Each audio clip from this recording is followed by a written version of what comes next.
At level 4, or strong experiences, the effects of dimethyltryptamine become characterized by all-encompassing geometry and hallucinatory states.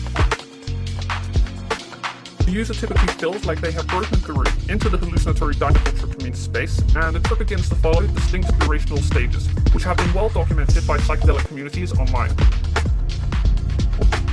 Strong dimethyltryptamine experiences are typically the minimum that is considered a full dimethyltryptamine experience in many online, and the vast majority of trip reports seem to be for strong, heavy, or extreme experiences. The first stage is taking off, which culminates in breaking through. At this stage, effects become stronger until they overwhelm the experience of the sober or outside world. There are many different forms of taking off that have been reported on dimethyltryptamine, and some examples include increasingly intense geometry, which becomes so all-enveloping that the visible environment is completely blocked out and replaced. Feelings of being suddenly pushed through and onto the other side of a membrane. The environment forming into a geometry-filled tunnel, which the user moves into as it widens and subsequently encompasses their entire vision.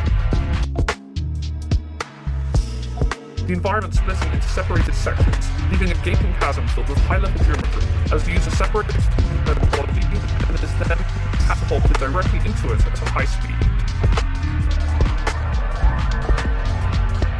Waiting rooms. The second recognized stage is a waiting room.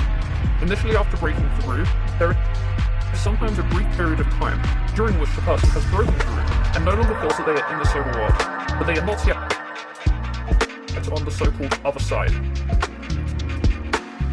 This stage may have hallucinatory motifs, such as being in a literal waiting room, but its primary characteristic is a feeling that a person is waiting for something, or that something is about to happen.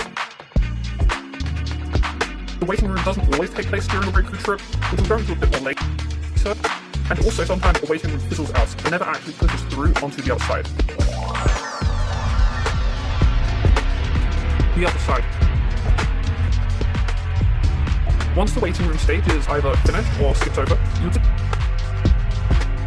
feel that you have broken through into what is commonly referred to as the other side, or hyperspace. The third stage.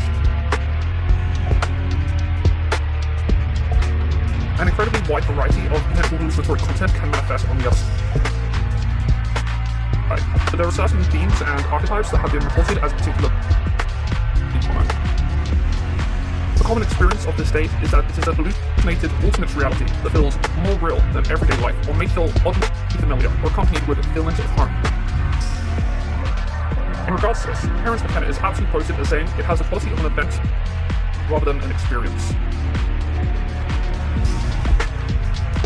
In terms of the visual aesthetic, these hallucinatory spaces, settings, and scenes are usually